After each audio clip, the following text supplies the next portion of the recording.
There we go. All right, super. Okay. So we're going to start off with our meditation. We're going to do it a little different though. So I wanted to touch on today something called causal refuge.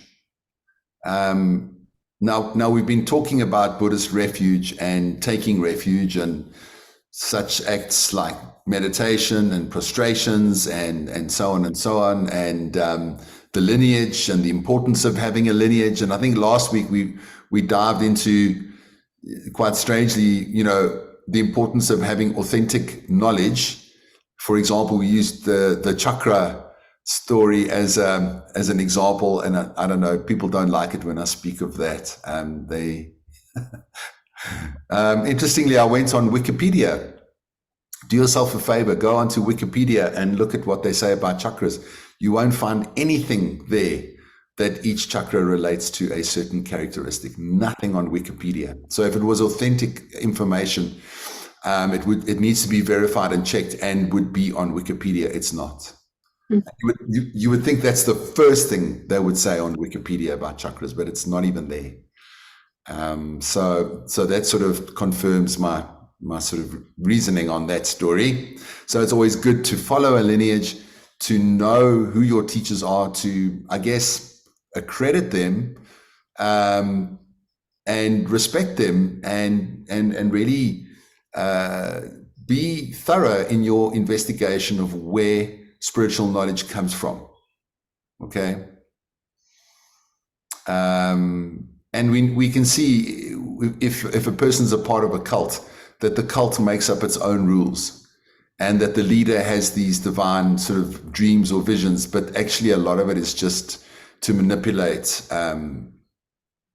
their students. And I've got a friend, sadly, who is suffering from trauma. She was part of an ashram in India, and she was sexually abused by the guru, who had many consorts, and she was also ridiculed and rejected from that society that she devoted herself to. So we got to be wary, right, of teachers and organizations, and that a lot of the time we can be manipulated. And I guess that's also our karma, right? If you gravitate towards a certain teacher or a lineage, or even, an author, then that's your karma too. But karma can be changed through understanding, practice, and wisdom. The Buddha always said that he was like the physician, the doctor, that the Dharma was the medicine, and that the Sangha is like the nurse that administers the medicine, So I'd like to think that we are a Sangha, we're spiritual friends, and we are exploring the medicine that the Buddha prescribed. Now, the Buddha can't force you to take the medicine. You have to take the medicine, and you've got to find out, is this the right medicine? Is this medication SDA approved or whatever? You know what I mean? Or is it just a sugar pill? I suppose sugar pills also work sometimes, placebos, but I'm using it, it's just as a hypothetical example. Okay, so causal refuge is when you will become a Buddha. Yay! Maybe you are, maybe you're all Buddhas. I don't know, you could be, and I'm just the schmuck that hasn't attained enlightenment. So you're all here just to get me to hurry up, and you're pretending to be just my friends or normal people or whatever. There's no such thing as normal. I heard normal is a setting on the washing machine, and that's the only time. That's the only normal. That's the only normal there is. Anyway, your future Buddha is what you will be. You will become enlightened one day, and you will become a Buddha one day. And that is what the Buddha said. Every single sentient being will eventually become liberated. However, samsara will continue to remain, because samsara is as endless. It's unending. It's infinite. as well as enlightenment. But the good news is that every being will eventually become liberated at some point in time. So we are going to invite today your future Buddha self to come into your room, into your area, because sometimes some Buddhists don't like to honor or praise the Buddha. When I visited Nanhua Temple, they've got these exquisite Buddhas. I think if you've ever, has anyone been to Nanhua or not been to Nanhua? You've been, Kegs? Willem, have you been there in Bronkhorstspruit? No, not No. yet. Where do you stay? In the Cape? Yeah, I stay just a bit outside of Cape Town in Napier. So there's not too much going on here. Okay. Andrea, have you been to Nanhua? Not? Are you joking? No, man. You got to go. It's an incredible outing, and you can have lovely Taiwanese food, very cheap and nice, cheap and best. I've been wanting to go for years, and I just haven't got there. It's amazing. It's just mind blowing. I mean, there's billions and billions of dollars that they've invested into this temple. It's phenomenal. You can stay over for a weekend. You can go on weekend retreats. I was fortunate enough to be invited to be part of the spiritual program at Nanhua Temple. That was a long time ago. I'm thinking, 15, 16, 17 years ago. I was running monthly retreats at Nanhua, and it was always wonderful to go and run a retreat in that space. Why am I talking about now? Oh, the Buddhas. Yeah, Buddhas. There's lots of Buddhas, beautiful Buddhas that they built this main temple. There's 3 massive Buddhas. And you see devotees like bowing down, sort of making offerings. And people often think that, we're praising the Buddha. We don't praise the Buddha. We don't, we don't worship statues or idols. Because Christians would often say, we are idolateries. What is the word? Idolatry. Idol worshippers. We don't worship statues. Okay. It's just like a photograph. If you've got the photograph of a loved one that you put in a place or a frame in your house, in a way, we just use these images of the Buddha to remind ourselves of who the Buddha was, and also to motivate us that we can become Buddhas ourselves, and we can become enlightened. So a lot of sort of Western people will reject Buddhism because they see it as a very idolatry sort of mindset or philosophy. It's not at all. And even if you're Taiwanese or Chinese, most Taiwanese and Chinese people, in my understanding, haven't got a clue what Buddhism is. I've got some Taiwanese students that I've taught, and they didn't even know what karma was. They just thought, my grandparents are like worshiping the Buddha. We put offerings out, and there's a special day for this and a special day for that, but no understanding of their own philosophy, which I found fascinating. I probably the most, I don't know, how many Buddhists are there in the world? I'm wondering, maybe 1 billion, probably less. Most of them have no idea what Buddhism is. I can tell you that right now. It's more of it's become a religion. It's not a religion. If you go to exclusive books and you're looking for books in the religious section, you won't find Buddhist books under religion. You'll find it under philosophy. It's a philosophy. Mainly because the Buddhism does not believe in a creator God. So therefore it can't be a religion. A religion needs a God, right? It needs a all-powerful being that we call God. Buddhism doesn't believe that at all. Although it does believe in enlightenment, and that I suppose you will eventually become a God. If you think about it, that must be pretty cool. Like a wave going back into the ocean, that we sort of, but I mean, it's a long story. Okay, so we're going to invite your future Buddha.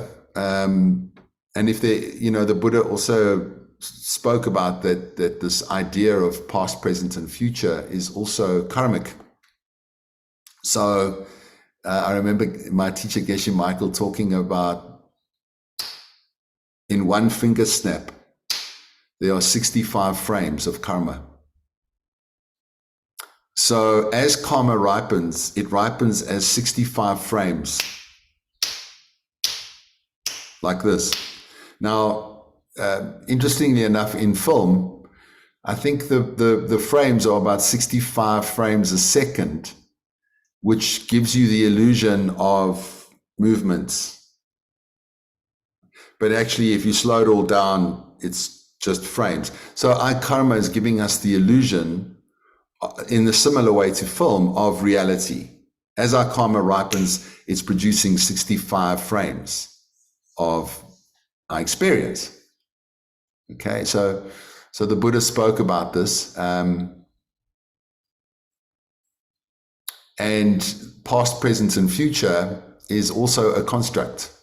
So these 65 frames a second is a construct, and so is our understanding of linear time and space. Okay, in Buddhism, there's no beginning and there's no end.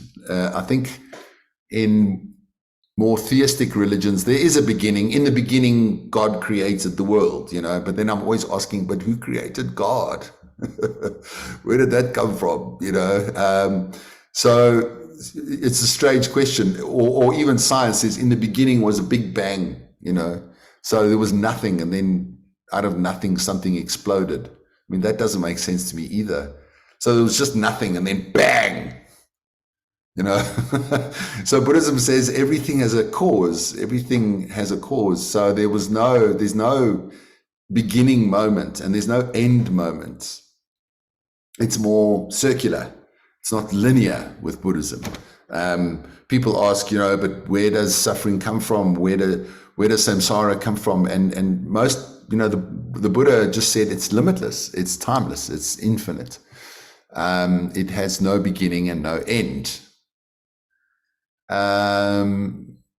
So your future Buddha could be existing right now. Your Kerry Buddha is already doing a lot of good stuff in the universe. You know what I mean? So it would be nice to align ourselves and say, hey, Antoinette Buddha or Andrea Buddha or Willem Buddha, how about we skip the timeline story and just sort of merge right now, okay? So that's what we call causal refuge, very powerful refuge. So let's give it a try, and you can let me know how you feel about it. Okay, getting into our meditation practice. Wow, I've given a whole long story here. Let's get into our practice, sitting comfortably.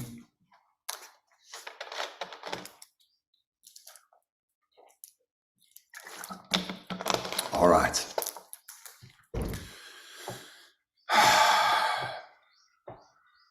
Taking 3 deep breaths, breathing in through the nose. Slowly exhaling it out the nostrils with control. Once again, breathing in through the nose. Slowly exhaling out the nostrils with control. And last big breath in through the nose.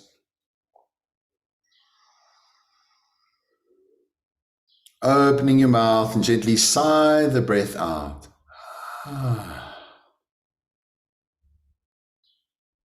Coming now to a natural breath, a normal breath. We start with our process of the 7-limbed prayer. And the first part is prostration and refuge. So we invite into our space yourself, your Buddha self. Imagine what you'd look like, imagine how you'd feel. Maybe you'd be wearing something cool. We make 3 prostrations, mental prostrations in our mind to our future Buddha self.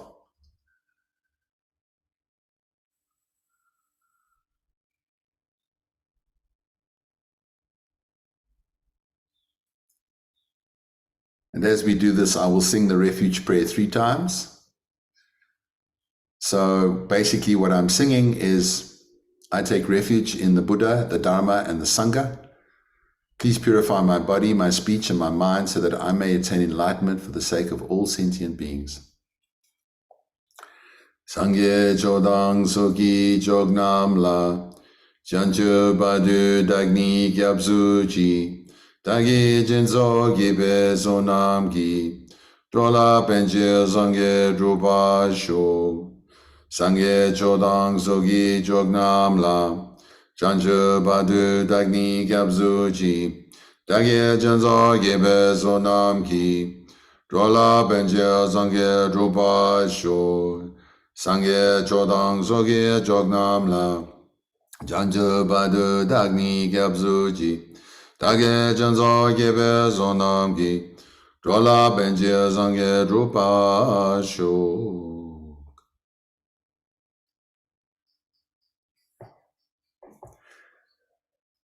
We pay deep respect for our future Buddha self and acknowledge the work that we have done and will do to get there.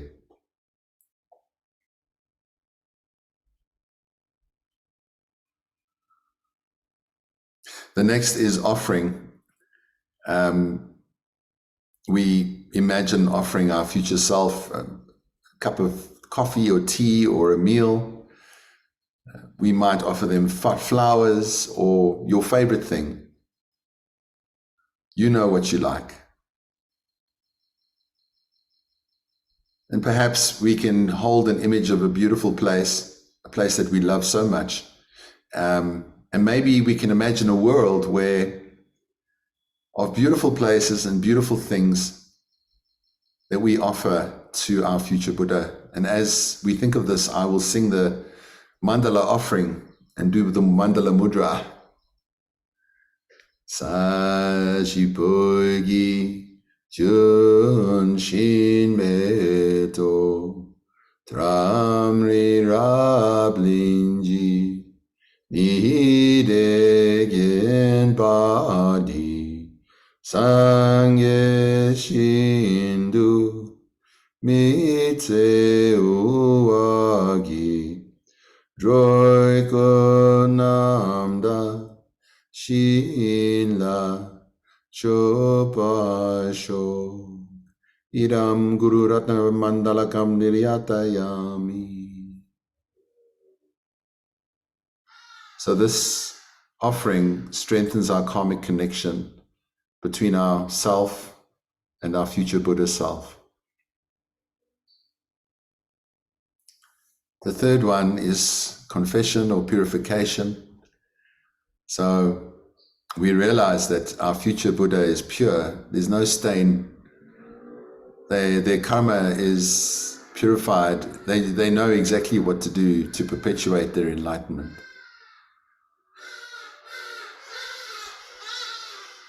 We have so much negative karma from many lifetimes.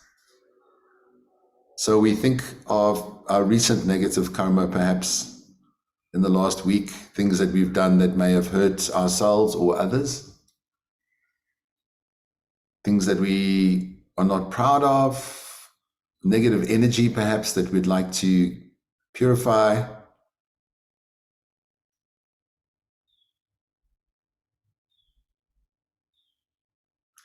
And we ask our future Buddha, please help me to purify this negative karma so that I can get to you quickly. I have strong regrets for whatever I've done or thought or said.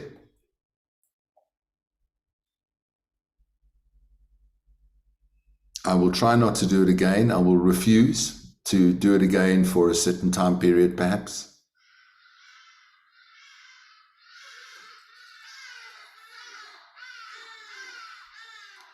I rely on a higher power. I take refuge, the causal refuge, to help me, as who I am might not be enough in terms of my motivation and abilities. So I open up to receiving divine help and guidance. And the last one is remedy. What can I do to fix the problem or to jump off the habitual pattern that I am in that's causing me and others a problem.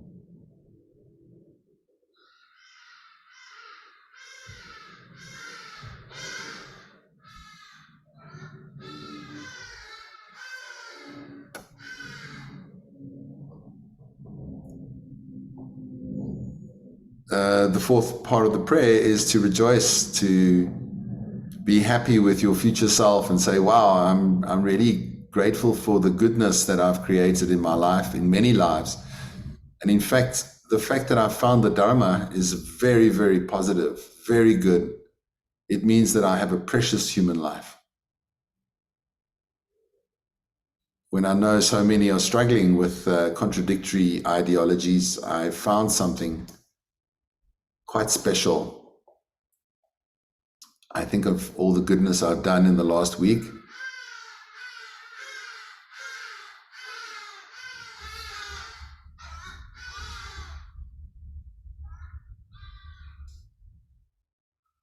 And I rejoice. I rejoice with my future Buddha. I'm happy for these things. And I'm happy for the good things that other people are doing too. And I'm happy for any goodness in this world.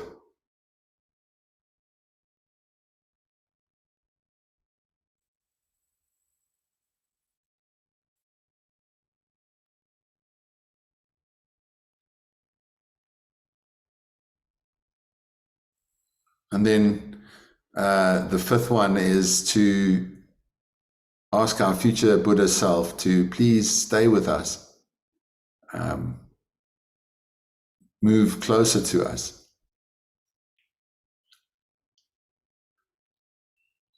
And teach us. We welcome whatever thoughts they may plant in our mind, teachings that they may guide us towards, and realizations that we can have. And as we do this, we see them shrink to the size of your thumb. They then fly to the top of your head, and they dissolve into your crown, and they make their way down your central channel, and they rest at your heart center. And there they illuminate your body and your mind and purify you and empower you for this eventuality.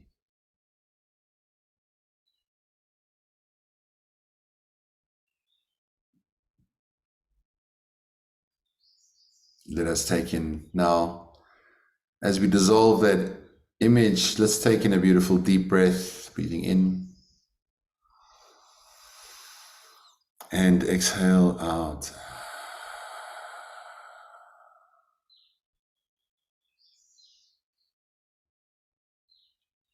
And opening your eyes.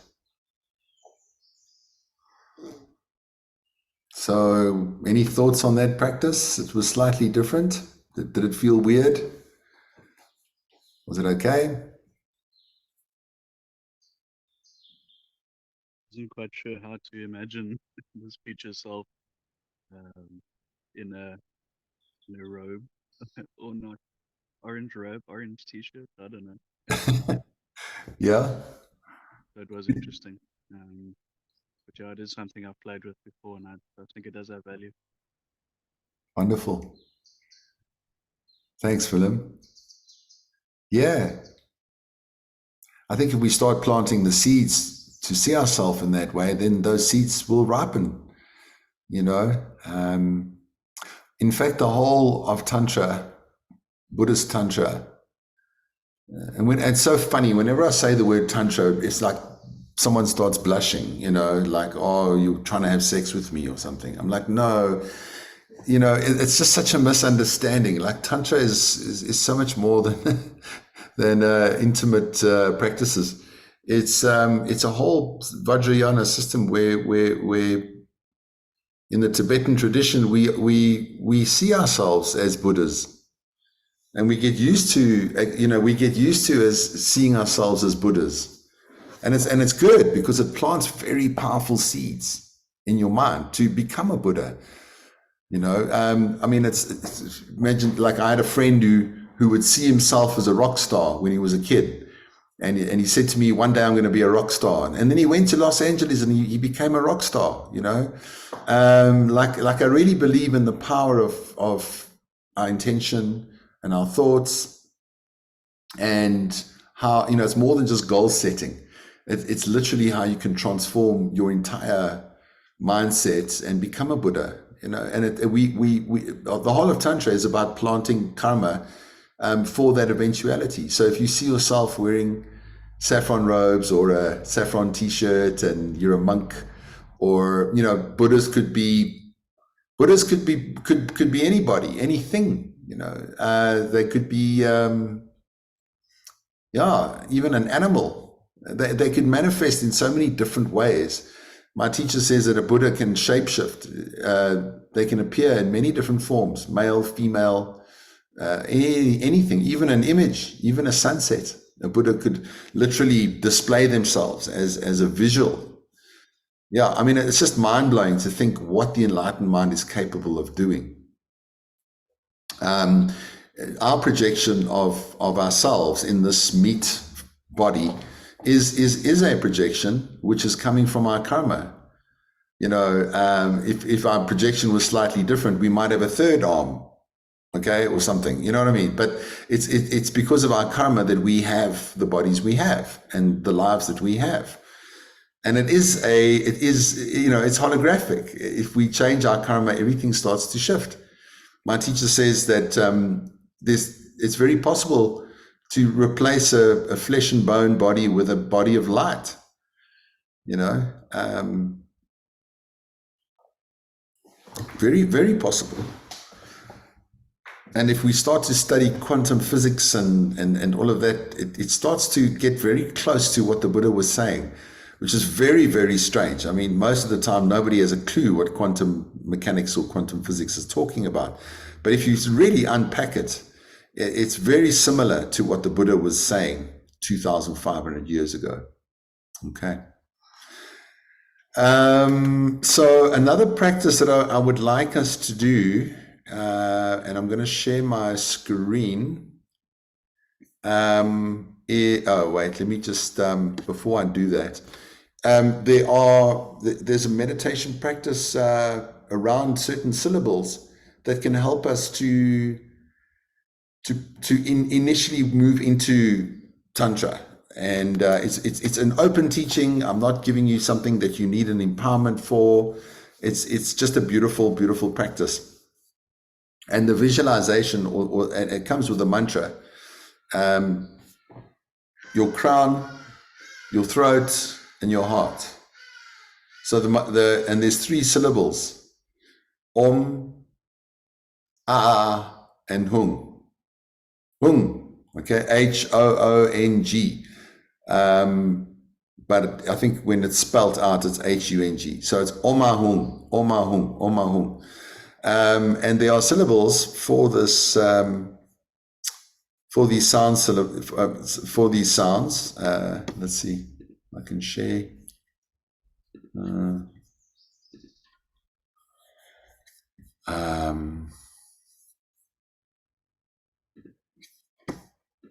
Can you see my screen? Okay, great. So here are the syllables. The white syllable is Om, the red syllable is A, and the blue syllable is Hung. Now we'll pop these on the WhatsApp group so that you've got them. But to imagine that the syllable of Om is at your crown. And it's nice to get to memorize them so that you meditate on the syllables. When I first started this practice, I would sit and just gaze at these syllables until they were imprinted in my mind. So if somebody asked me, please draw, you know, the syllable of A, then I could draw it out of my memory. Okay? Om, A, Hung. So the the white syllable is representative of your body. The syllable is a representation of your speech, and the blue hung at your heart center is a representation of your mind. Now, I particularly like the image on the right side with the circles, because those are, you can imagine those at your chakras. Okay. So this doesn't go into crown chakra is your connection to the universe, and the throat chakra is your ability to express your truth. Nothing like that. Okay. Nothing like that at all in Buddhist literature. But it literally means meaning purification of our body. So we're talking about purification. We want our Buddha causal refuge to take place. As I chant I'm imagining that my body is a Buddha body. As I say I'm imagining that my speech is a Buddha speech. If I say hung, I'm imagining that my mind is Buddha mind. Okay, so it's like an empowerment. It's like but it's something you have to repeat over and over again. That's why I've got beads on me constantly, and it's a very easy mantra. You just Om Ahum, Om Ahum, Om Ahum, Om Ahum, Om Ahum, Om Ahum. So the mantra has two parts to it, and it forms part of a very, very advanced system of Buddhism called, geez, the Hardy Dolls are going ballistic today. I think they're enjoying this teaching. I can see there's a Hardy doll with a halo around its head. It's probably a Buddha Hardy doll. Sorry, guys, I'm just going to have to go and listen to their teaching. So where was I? Sorry, I see these bloody Hardy dolls. Om Ahum, right? So Om, Buddha body, Buddha speech, and Hung, Buddha mind. And then really feel it at the chakra, right? Om, Hum. It's an activator, okay? It's an empowerer. And we can say this mantra over and over again while we visualize the seed syllable at those parts of our body. Oh, Dzogchen, yes. So it forms part of an ancient Tibetan Buddhist lineage called Dzogchen in the Nyingmapas. The Nyingmapas are probably the oldest Tibetan school. And from them came the Kalgyupas and the Gelugpas and the Shakyapas. But the Nyingma is a very, very interesting school because they teach something called Dzogchen, which is the pith instruction of Buddhism. And it's quite simple. It's not very complex and complicated. So a lot of what they teach is to recognize the true nature of mind. And once we recognize our true nature of mind, we are liberated. And one of the techniques to do this is the Om Ahum meditation. So let's say you're doing the preliminaries that I always do with you: prostration, offering, confession, rejoicing. Then after rejoicing, you sit and do Om Ahum meditation. That's all. You learn the syllables in the meditation. You might even print it out. And you've got it in front of you. And then you feel it at your chakras. Om Ahum, Om Ahum. And you just keep on saying with your mala beads, Om Ahum, Om Ahum, Om Ahum, Om Ahum. Then you finish the recitation, whether you do 108 or however many you want to do. And then you imagine, you finish 5, 6, 7, and 8, which is asking the Buddha to stay. Please teach me. It's 6, 7, 8. Ask to stay, please teach, and dedication. Okay. So, the Om Ahum is I think it's a great home practice to get into for a bit. And you may have other meditation practices. That's fine. You don't have to do this daily, but just maybe put it in your meditation toolbox. And it works on 2 levels. It purifies your body, speech, and mind from any negative karma, because the syllables themselves are Sanskrit, which is an ancient language, my teacher loves to talk about Sanskrit as being the language of the angels, the language of the Buddhas. So the Buddhas would speak in Sanskrit and we would hear our own language. Okay. So when we resonate the sounds Om, Ah, Hung, it's syllables that relate to working on those chakras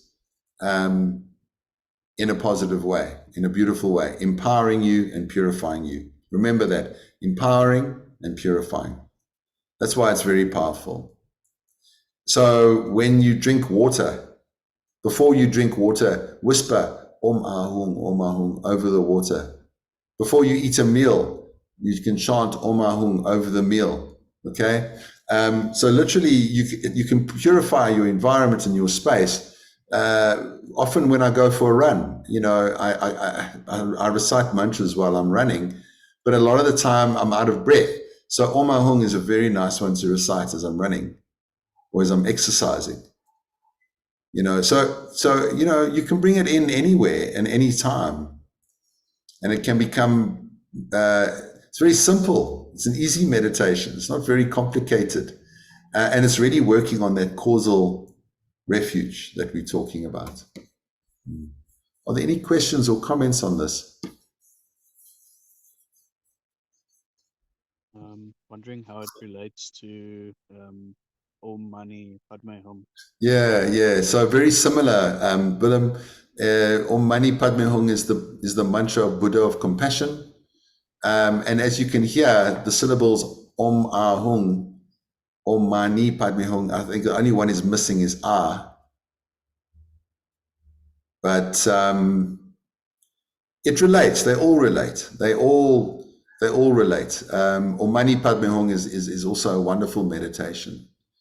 The meaning of Om Mani Padme Hum means the diamond is in the lotus, which means wisdom is nestled in compassion. So it's a beautiful, it has a meaning. It's also a purifier. It also plants powerful seeds for your Buddhahood just by saying the mantra.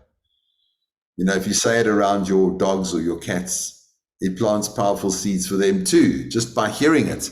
Okay. So, and this is just as powerful, Om Ahung. You know, there's no one mantra that's more powerful than another one. They're all kind of, you know, they're all empty, right, as well. So rather than just recite it as a parrot, bring some meaning into the recitation. Really feel that your body is becoming Buddha body, that speech is becoming Buddha speech, that mind is becoming Buddha mind. Very, very powerful seeds to plant. Does that help for them? Yeah, it does. Thank you. I'm guessing you've been reciting Om Mani Padme Hum a lot. It's part of a little prayer that I do. Nice. Yeah, sort of a mix of personal things and some Buddhist things. Okay. Yeah, it's nice. Great. Any other comments or questions on this practice?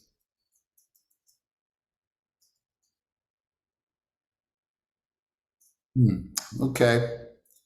So a little bit of homework, a little bit of home practice. People get triggered when I say homework. They get all like scared. I don't know. I think it's trauma from being at school.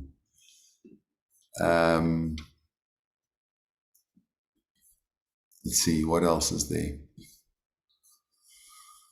Yeah, and then I would suggest, now I'm on this tantric mood today. Let me share my screen again. So start to think about setting up your home. Now we're talking about Buddhist rituals, okay? Start thinking about setting up your space, your workspace, your living space in a more divine way. Now, if you go to Nepal or you go to Tibet or, you know, these Buddhist Himalayan countries. And not only them, but I mean also Thailand, Sri Lanka, Japan, Burma, Bhutan. There's so many, right, that are Buddhist countries. Thailand, I said Thailand. You will see representations of this. This is called a stupa. And in every Buddhist culture or tradition, you will find stupas. And what they mean is it's a symbol of enlightenment. So the spires or the levels are different levels of realization that go up and up and up. So when the monks or the nuns look at these, what can I say, holy objects, it reminds them of their own enlightenment or the enlightened mind. The one on the right is Swayambhunath Stupa. That's in Kathmandu. And when I arrived in Kathmandu, I had an interesting experience because I saw this one from the bus and I had this incredible feeling that I'd seen it before. I think it's the closest I've come to realizing that I have a past life. Because I saw it and I'd never seen a photograph of it. I've never seen it before. And I knew that I'd spent time around this place. So what did I do? I spent 4 months living just at the foothill of this stupa. And every day I would sit on the roof of my house and just gaze lovingly at the stupa. If you ever get to Kathmandu, and I would strongly recommend you visit this incredible space. Andrea, you've been there. It's amazing, eh? It's beautiful. It's just, I can't describe it. I mean, I went with my sister in 2012 and we went hiking in the Himalayas, and we saw obviously the one in Kathmandu obviously on our arrival, but then they're all obviously over, dotted around in the Himalayas as well. I mean, it's incredible. Yeah, they are. They really are. And there's so many mystical stories as well, and that the stupa, itself arose out of nothing thousands of years ago. Obviously, this one was built, but before it was built on top of another natural stupa that the Nepalese said was a manifestation that just grew out of the ground. So, yeah, I did a lot of spiritual practice around this. They call this the monkey temple as well because it's on top of a hill, and the hill is full of monkeys, really naughty monkeys.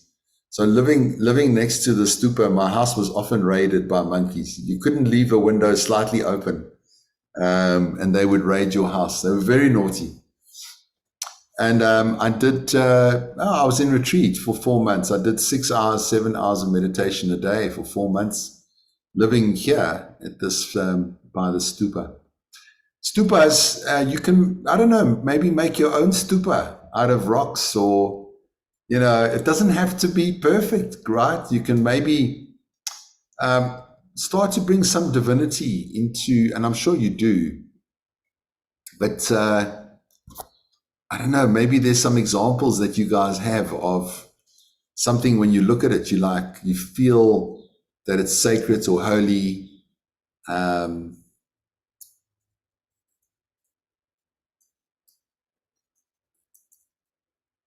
Holy cow, holy something. Anybody got a holy something? Holy socks? We've got a hadida who doesn't want to go away. My wife does bird rescue.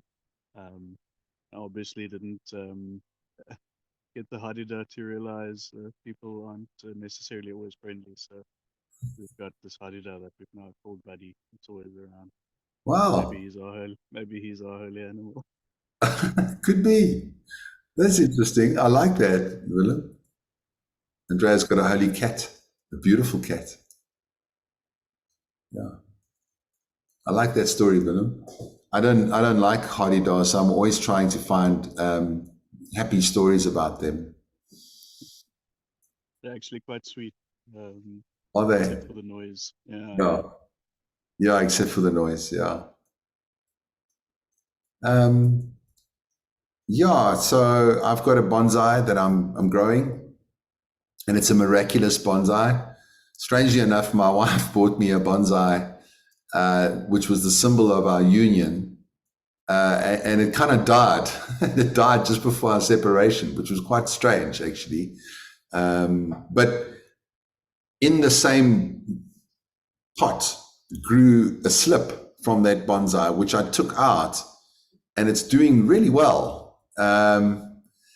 So when I look at it, I think this is a very special little bonsai because it came up out of nothing. And yes, my relationship died. Very a lot of symbologically, I don't know, whatever. But that one died as our relationship fell apart. But now this is a new one that gives me hope, a new beginning. And I look after it as if it was a very significant and spiritual plant or object. I do have a shrine.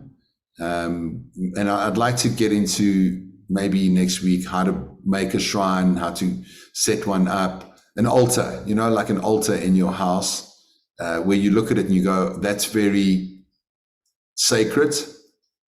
So I try not to, desecrate it. I try not to, I don't know, like if I invite friends, like I never have parties, but I wouldn't have a party in front of my shrine. You know what I mean? Like it would be a special place, safe. When I look at it, I immediately feel that enlightenment is possible. It might have a representation of a Buddha, some pictures of deities and so on. But to bring elements of or things that trigger you, when you look at it, you think of your practice and you think of your path, and it reminds you. I like to burn incense, and not the Indian stuff. I find that toxic because it's very sweet, but that's my personal thing. I can buy Tibetan incense. If anybody knows we can get good Tibetan incense, I'd really love to know. I know there's the Bliss Munga, but it's far. It's like in Randburg side. I don't know if anyone burns Tibetan incense. It's actually beautiful because it's just natural herbs. There's no glue. There's no stick. So it's actually not too bad. But I burn incense. And when I smell the fragrance of that incense, again, I'm reminded of Nepal. I'm reminded of the Swambhunath temple, stupa. It's a beautiful feeling that I get when I smell. So the smell, it triggers mindfulness. The smell triggers specialness or clearing of my space. Now, I know the pagans use sage to clear negative energy. Does sage have an inherent quality of purifying negative energy? Any guesses? No, it doesn't. Sage is empty. So you could burn whatever. It's the intention of clearing negative energy. Sage can't do it. You can do it. And you use sage as a vehicle to do it, okay? But don't tell the hippies that. They'll be very upset. Don't tell them that sage doesn't work. It does work, okay? But it's not the sage. So you can burn whatever, or you can make your own ceremony. There's no hard and fast rule for your personal ritual, okay? I'll tell you a practice of mine that's going to sound really, really strange, and please forgive me because it's a strange thing to do.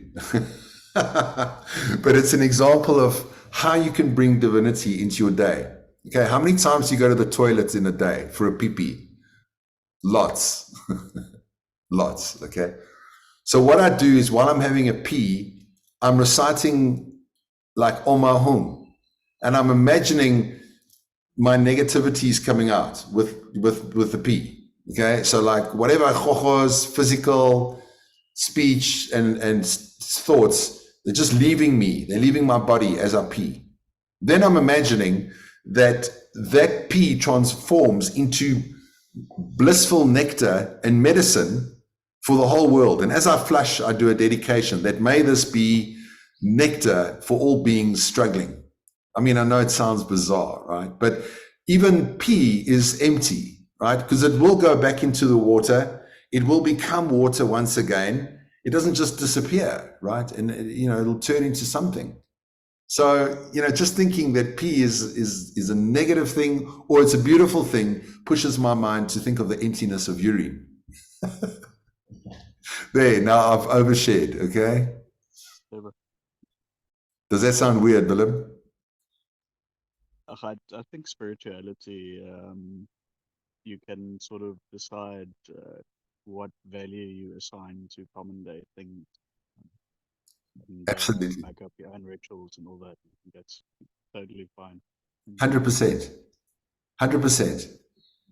I'll give you another story before we close. There was a lady who lived in India.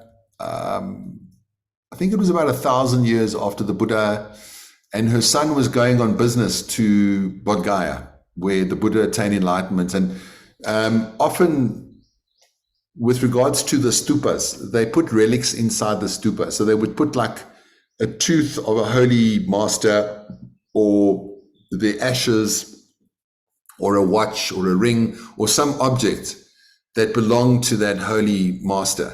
So the mother said, if you go to Bodh Gaya, please, I'm such a devotee of Lord Buddha. Please, will you bring me back something of Lord Buddha's? Can you bring me some relic of Buddha? So the son said, sure, Mom, I will.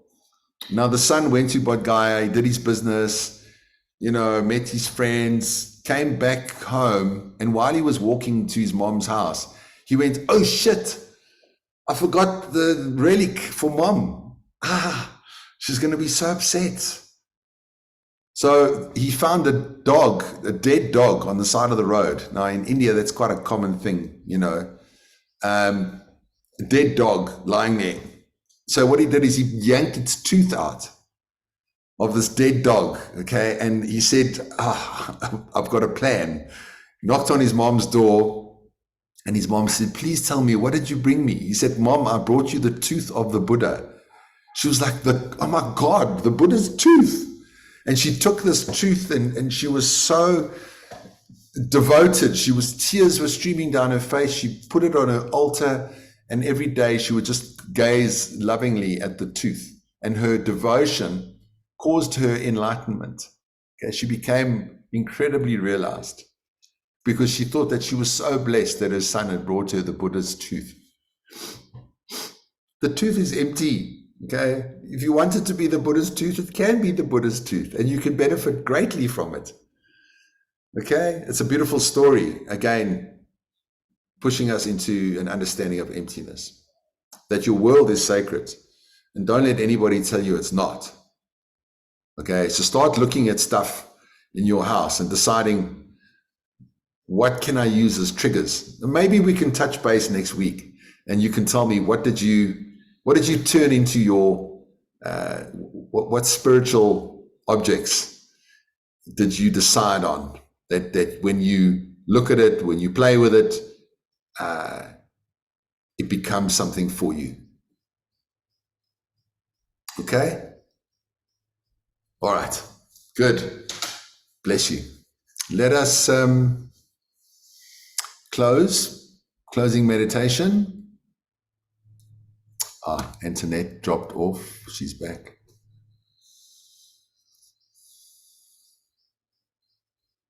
Okay, we're going to do a closing practice. Choosing your seat once again. Let's take in a nice deep breath in. And breathe it out the mouth.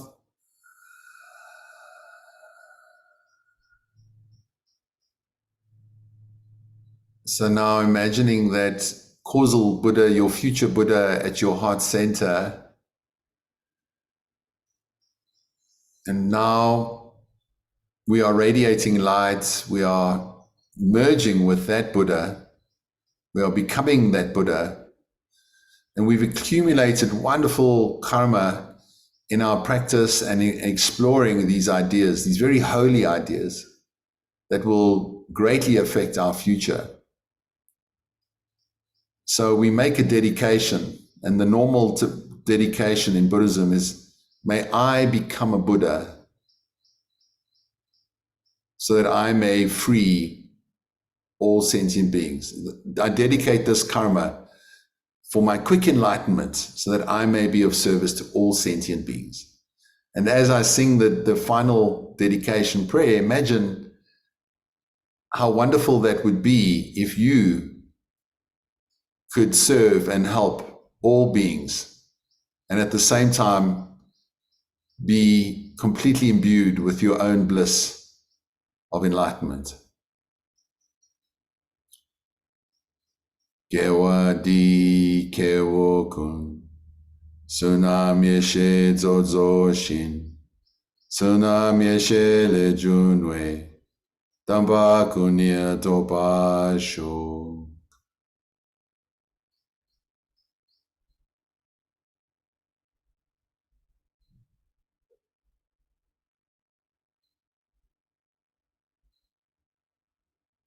May the precious and sublime awakened mind arise in those where it has not arisen. Where it has arisen, may it never wane, but continue to expand forevermore. Om Shanti Shanti Shanti, peace be with you.